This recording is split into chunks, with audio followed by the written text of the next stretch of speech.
दोस्तों, जैसे एक हाउसवाइफ अपने घर चलाने के लिए बजट बनाती है, ऐसे देश को चलाने के लिए भी बजट बनाते हैं मिनिस्टर्स।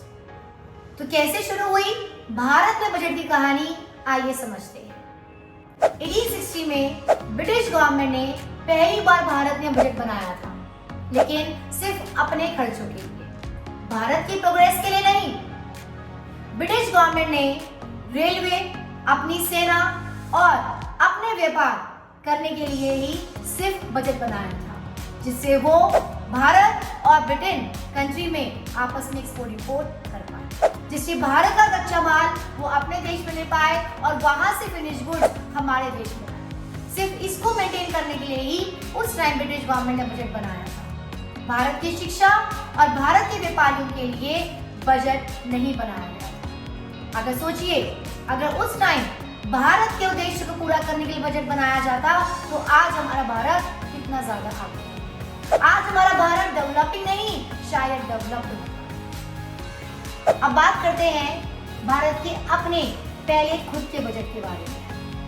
तो हमारे देश को आजादी मिली 15 अगस्त 1947 में, लेकिन अंग्रेज जाते जाते हमारे देश की अर्थव्यवस्था को पूरी तरीके से नष्ट कर चुके थे। हमारे देश का एग्रीकल्चर, हैंडीक्राफ्ट बैकवर्ड और स्टैग्नेट को फेस कर रहा है। तो इस इकोनॉमिक कंडीशन को स्ट्रॉन्ग बनाने के लिए जरूरी था एक अच्छे से वित्तीय प्लानिंग करना, जिसको हमारे देश के पहले finance minister R K. Shanmukham Chetty ने प्रेजेंट किया 26 नवंबर 1947। लेकिन दोस्तों, ये बजट भी ब्रिटिश गवर्नमेंट के बजट पे ही आधार था और इस बजट में भी हमारे देश में कुछ खास बदलाव नहीं किया। अब बात करते हैं सबसे बड़े बदलाव की, जो कि 1950 में आया। तो 1950 में भारत ने अपने सबसे बड़ा बदलाव बजट प्रेजेंट किया, जिसके चेयरमैन थे पंडित जवाहरलाल नेहरू जी और इसके आर्किटेक्चर थे पी.सी. महाबलेश्वर। तो इनकी टीम ने मिलकर भारत का अपना खुद का बजट 1950 में प्रेजेंट किया और 1951 से इसको भारत में इंप्लीमेंट किया गया। हम बात करें इसके मोटे मोटे उद्देश्य की, तो इन बजट के 4 मोटे मोटे उद्देश्य थे।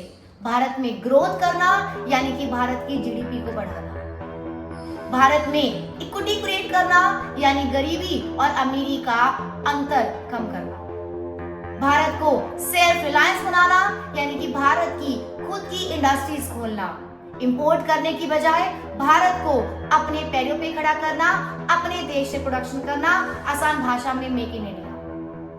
और चौथा, मॉडर्नाइजेशन। मॉडर्नाइजेशन का मतलब देश की सोच बदलना, देश में न्यू टेक्नोलॉजी को अडॉप्ट करना। तो दोस्तों, 1951 में देश का बजट प्रेजेंट हुआ, जिसका मुख्य उद्देश्य क्या था?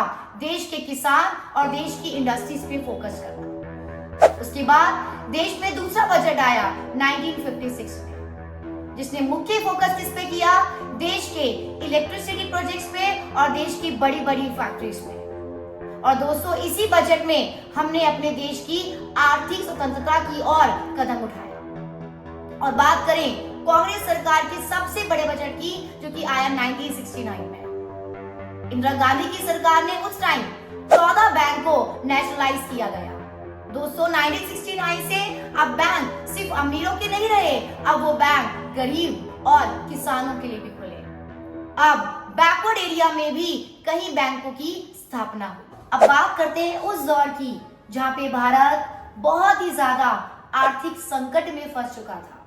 भारत के पास सिर्फ 15 दिन के लिए ही फॉरेन एक्सचेंज रिजर्व अवेलेबल था। बात करेंगे 1991 की, तो उस टाइम हमारे भारत की अर्थव्यवस्था बहुत ही ज्यादा कष्टों का सामना कर रही थी और इसी कष्ट से मुक्ति पाने के लिए डॉक्टर मनमोहन सिंह जी ने वर्ल्ड बैंक यानी कि IMF इंटरनेशनल मॉनेटरी फंड से लोन की डिमांड करी और उस टाइम $7 बिलियन की लोन की डिमांड की गई बाय दी मनमोहन सिंह अपने देश की व्यवस्था को चलाने के लिए। लेकिन वर्ल्ड बैंक ने कहा दोस्तों कि हम लोन तो देंगे मनमोहन सिंह जी, लेकिन हमारी 3 कंडीशंस होंगी। तो वो 3 कंडीशन वर्ल्ड बैंक ने हमारे सामने क्या रखी? वो 3 कंडीशन थी दोस्तों, LPG लिबरलाइजेशन, प्राइवेटाइजेशन एंड डिग्लोबलाइजेशन। और मनमोहन सिंह जी ने कहा कि ठीक है वर्ल्ड बैंक, ये तीनों की कंडीशन हम आपकी मानते हैं। तो उस टाइम हमारे देश की इकोनॉमिक में सबसे बड़ा बदलाव आया, दैट इज एलपीजी पॉलिसी। और दोस्तों आज तक हम इन्हीं पॉलिसी को फॉलो कर रहे हैं, that is liberalisation, privatisation and deglobalisation. Liberalisation क्या है दोस्तों? लिबरलाइजेशन का मतलब है फ्रीडम। 1991 से पहले देश की इंडस्ट्रीज में किसी भी तरीके की फ्रीडम नहीं थी। एक छोटी सी इंडस्ट्रीज को खोलने के लिए 1991 से पहले गवर्नमेंट की रिटर्न परमिशन लेनी पड़ती थी, लेकिन 1991 के बाद अब किसी भी इंडस्ट्रीज को खोलने के लिए आपको गवर्नमेंट से रिटर्न परमिशन लेने की रिक्वायरमेंट नहीं थी, एक्सेप्ट कुछ इंडस्ट्रीज। अब बात करें प्राइवेटाइजेशन की, तो प्राइवेटाइजेशन क्या है दोस्तों?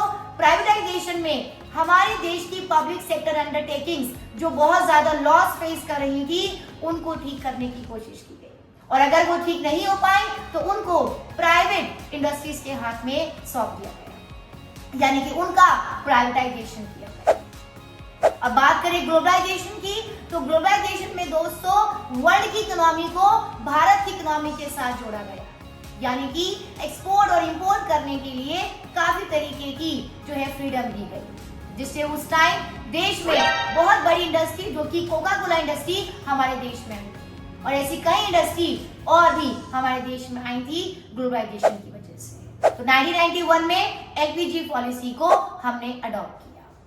1991 के बाद हमारे देश की इकोनॉमी ने रफ्तार पकड़ ली और ऐसे कई सारे बजट हमारे देश में आए, जैसे कि 2000 में आईटी सेक्टर बजट, 2016 में नोटबंदी बजट और 2020 में कोविड बजट।